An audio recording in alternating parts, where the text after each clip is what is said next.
মিলাদ কিন্তু জায়েজ আছে। মিলাদ কোনটা? মিলাদ শব্দের অর্থ হইল রাসূল সাল্লাল্লাহু আলাইহি ওয়াসাল্লামের জন্ম বৃত্তান্ত কথা। এটা পালন করার বিষয়, এটা শোনার বিষয়। রাসূল সাল্লাল্লাহু আলাইহি ওয়াসাল্লামের বিষয়ে কিছু কথা বলি আপনাদেরকে। আসমানি যত কিতাব আল্লাহ পাক রব্বুল আলামিন আসমান থেকে নাযিল করেছেন, সমস্ত আসমানি কিতাবের ভিতরে আল্লাহ পাক রব্বুল আলামিন বিশ্ব নবীর বৈশিষ্ট্য বর্ণনা করেছেন। সকলে বলেন সুবহানাল্লাহ।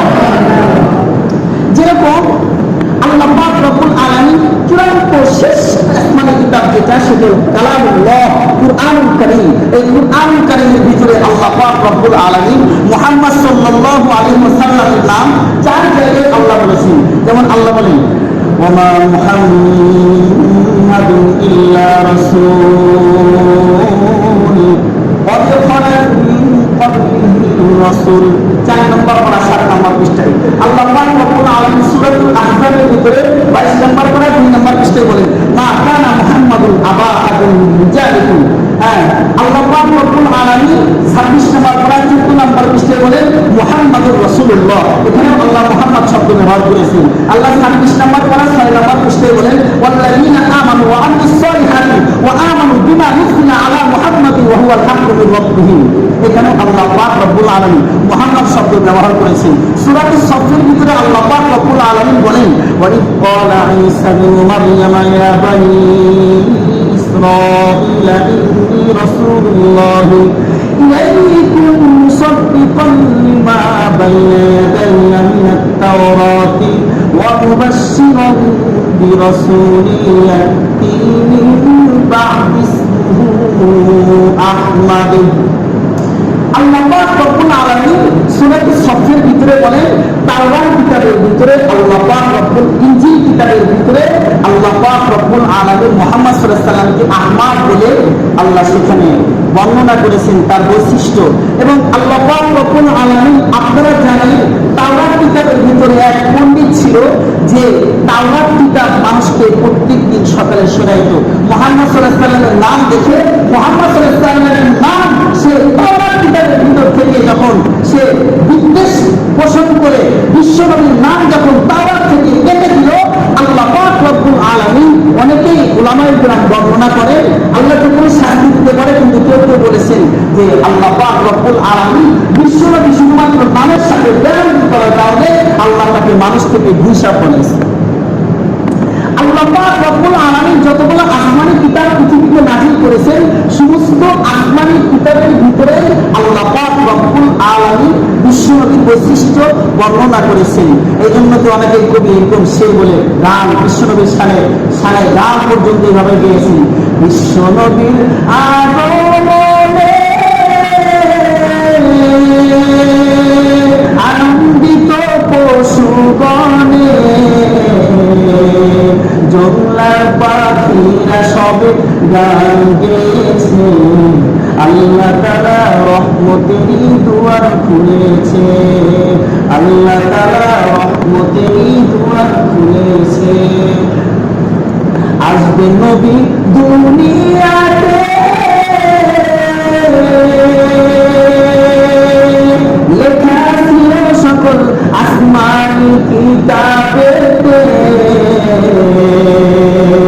তাওরাত কিতাবে যাহা খবর দিয়েছে, আল্লাহ তাআলা রহমতেরই দুয়ার খুলেছে। আমি তো শুধুমাত্র আপনাদেরকে আসমানি কোরআনের কথা বলেছি, তাওরাতের কথা বলেছি, জাবুরের কথা, ইনজিল, এগুলো তো বড় কিতাব। এছাড়াও আল্লাহ পাক রব্বুল আলামিন আসমান থেকে 104টি কিতাব নাযিল করেছে।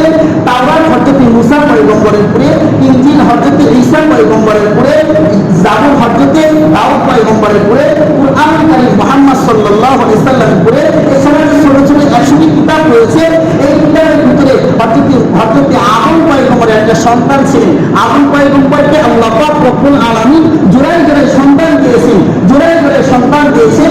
তার ভিতরে একটা সন্তান আল্লাহ পাক রব্বুল আলামিন বেজোড় সংখ্যায় আল্লাহ তাকে দিয়েছেন, সেটা হলেন শীষ পয়গম্বর শীষ তার যতগুলো সন্তান হয়েছিল ওই সময় ওর ভিতরে শুধুমাত্র হযরত শীষ পয়গম্বরকেই আল্লাহ পাক রব্বুল আলামিন নবুয়ত দান করেছেন। শীষ পয়গম্বরের পরে আল্লাহ পাক রব্বুল আলামিন 10টি সহিফা আল্লাহ পাক রব্বুল আলামিন তার উপরে অবতীর্ণ করেছেন।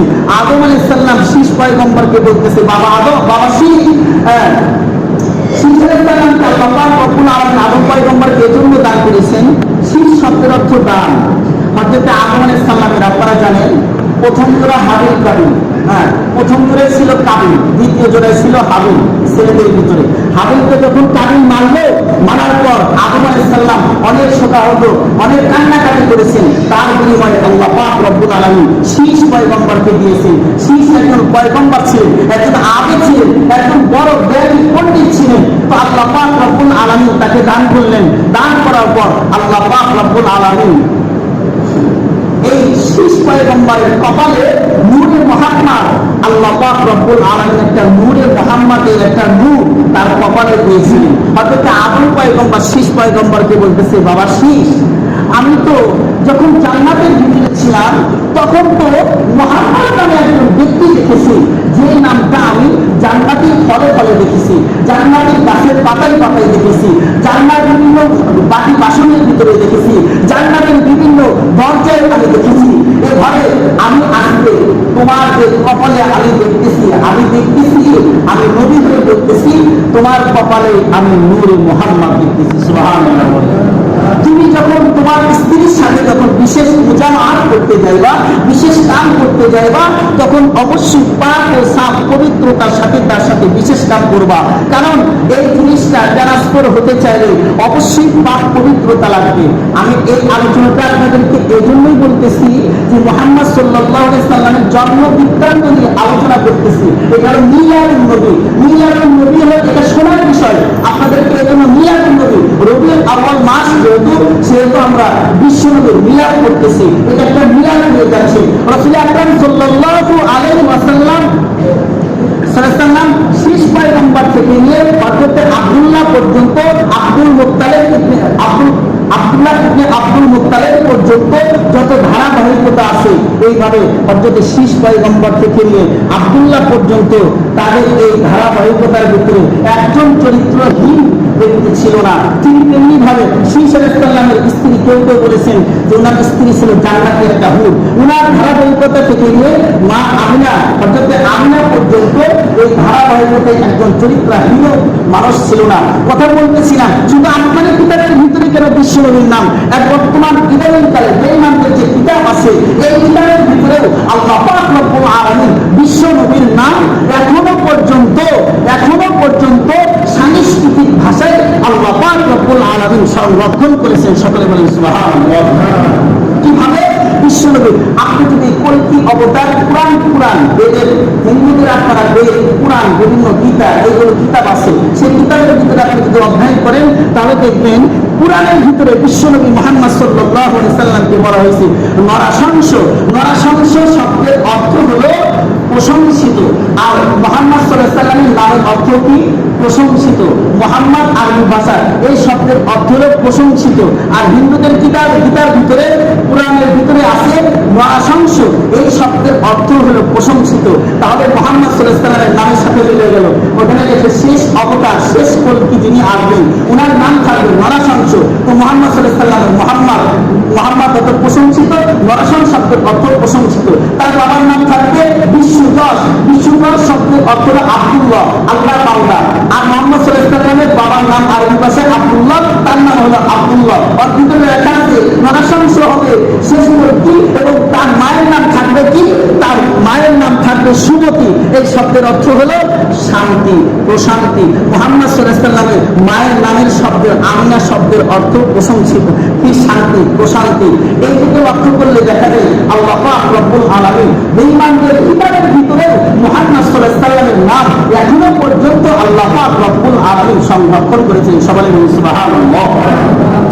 এভাবে আপনি যদি পুরাণের অনেকগুলো অধ্যায় রয়েছে, অনেকগুলো কিতাব রয়েছে, অনেকগুলো অধ্যায় রয়েছে। তার ভিতরে শেষের দিকে হিন্দুরা যখন মৃত্যুবরণ করতে লাগে, মৃত্যুর মৃত্যু সজ্জায় যখন তাদের পাঞ্জা লড়তে হয় তখন তাদেরকে শিখায় লাইলন ইল্লাল্লাহ মুহাম্মাদুন মানন্ত মানব না মানন্ত মানতে চলম। তার কিতাবের ভিতরে আছে শেষের দিকে, পুরাণের শেষের দিকে অনেকগুলো অধ্যায় রয়েছে, এটা হিন্দুদের তো এই সম্পর্কে তাদের জ্ঞান নাই। ওর ভিতরে আছে লাইলন ইল্লাল্লাহ লা ইলাহা ইল্লাল্লাহ মানন্ত মানব মানত মানব না মানন্ত নরকে চলম। লাইলন ইল্লাল্লাহ মুহাম্মাদুন মানন্ত মানব না মানন্ত নরকে চলম। লা ইলাহা ইল্লাল্লাহ মুহাম্মাদুর রাসূলুল্লাহ, এটা যদি মানো তো জান্নাতি হইবা, স্বর্গে যাইবা, যদি না মানো জাহান্নামী হইবা, দোজখে যাইবা, নরকে যাইবা। এটা বিভিন্ন আসমানি কিতাবের ভিতরে আল্লাহ বলেন। বর্তমান যে আপনার বাইবেল রয়েছে, বর্তমান যে কুরআন গীতা যা আছে এর ভিতরে আল্লাহ পাক রব্বুল আলামিন বিশ্ব নবীর নাম সংরক্ষণ করে রেখেছেন। কথা কি